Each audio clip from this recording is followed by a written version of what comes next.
प्यार तब भी अस्तित्व में रह सकता है जब वो आपकी भाषा नहीं बोलता है, लेकिन अनुवाद के बिना यहाँ तक कि गहरी भावनाएं भी अदृश्य हो जाती हैं, जिससे एक व्यक्ति सब कुछ दे देता है और दूसरा वैसे भी भूखा मर जाता है। 29 वर्षीय वरुण का मानना था कि प्यार एक ऐसी चीज है जो आप करते हैं, बिना पूछे चीजें ठीक करना, प्राथमिकताओं को याद करते हुए। वो अपनी कॉफी कैसे लेकर गई, वो किस रास्ते से घर जाना पसंद करती थी, हर बार समय पर उपस्थित होना। शब्द उसे अनावश्यक लगे, यहाँ तक कि प्रदर्शनात्मक भी। कार्यों को जोर से बोलना चाहिए। 27 साल की आयशा का मानना था कि प्यार के बारे में बोलना जरूरी है। उसके लिए आश्वासन मायने रखता था। शब्दों ने उसे संदेह के क्षणों में सहारा दिया, अदृश्य भावनाओं को मूर्त बनाया, धारणाओं को निश्चितता में बदल दिया। वे भोपाल में काम के दौरान मिले, साझा मूल्यों और आपसी सम्मान के बंधन में बंधे। उनका रिश्ता स्थिर, नाटक मुक्त और बाहरी रूप से मजबूत था। दोस्तों ने प्रशंसा की कि वो कितने परिपक्व थे। कोई झगड़ा नहीं, कोई नाटक नहीं, बस दो वयस्क कुछ ठोस निर्माण कर रहे थे। लेकिन अंदर कुछ कमी थी। आयशा ये सुनने के लिए उत्सुक थी कि वरुण क्या महसूस करता है। ये कहो, वो शांत क्षणों में धीरे से पूछती थी। मुझे बताओ कि मैं तुम्हारे लिए क्या मायने रखता हूँ। वरुण मुस्कुराएगा, उसका हाथ दबाएगा और विषय बदल देगा। उनके मन में उनकी निरंतरता ही काफी होनी चाहिए थी। वो दिखा, उसने ध्यान दिया, उसने योजना बनाई। क्या वो प्रेम प्रतिदिन प्रदर्शित नहीं होता था? लेकिन आयशा को ऐसा महसूस नहीं हुआ कि उसे प्यार किया जा रहा है।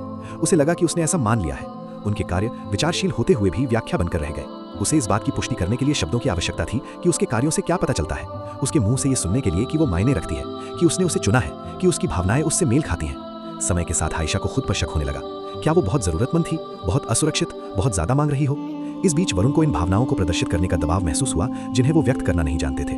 वो जितना अधिक पूछती, उसे उतना अपर्याप्त महसूस होता। वो जितना अधिक चुप होता गया, उसे उतना अधिक अदृश्य महसूस होता था। ब्रेकिंग पॉइंट उनकी सालगिरह पर आया। वरुण ने एक आदर्श शाम की योजना बनाई। उस रेस्टोरेंट में रात्रि भोज जहां वे पहली बार आधिकारिक तौर पर मिले थे। झील के किनारे एक शांत सैर, विचारशील उपहार जो दर्शाते थे कि वो उस पर ध्यान देता है। उसने हर विवरक पर विचार किया था। प्यार को केवल उसी तरीके से दिखाने की कोशिश में थक गया था जैसे वो जानता था। लेकिन जब वे बैठे पानी को देख रहे थे और आयशा ने धीमी और थकी हुई आवाज में पूछा, क्या तुम अब भी मुझसे उतना ही प्यार करते हो जितना शुरू में करते थे? वरुण ने खामोशी से जवाब दिया। इसलिए नहीं कि उसने ऐसा नहीं किया, लेकिन क्योंकि वो ये नहीं जानता था कि ये कैसे कहना है। ये समझ में नहीं आता कि उसके कार्यों ने पहले से ही हजारों बार उस प्रश्न का उत्तर क्यों नहीं दिया। वो रोई, इसलिए नहीं कि उसने अच्छी योजना नहीं बनाई थी, इसलिए नहीं कि शाम अच्छी नहीं थी, बल्कि इसलिए क्योंकि वो बुनियादी तौर पर अनदेखी महसूस कर रही थी। दुनिया की सारी कोशिशें जैसे उसकी और उसकी भाषा के बीच के अंतर को नहीं पाट सकी। उनका ब्रेकअप सौम्य, दुखद, प्यार से भरा था जिसमें आपसी समझ नहीं मिल पाई। वरुण ने सीखा कि प्रयास हमेशा अभिव्यक्ति के बिना महसूस नहीं होता। कुछ लोगों को मौखिक पुष्टि की आवश्यकता होती है, और ये कमजोरी या असुरक्षा नहीं है। ये बस इसी तरह है कि वो कैसे जुड़े हुए हैं।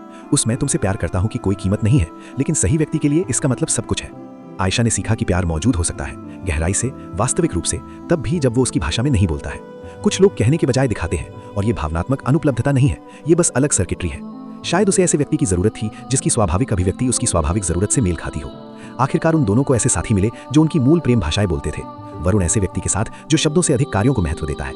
आयशा ऐसे व्यक्ति के साथ जो लगातार स्वाभाविक रूप से बिना किसी संकेत के बातें करता रहता है।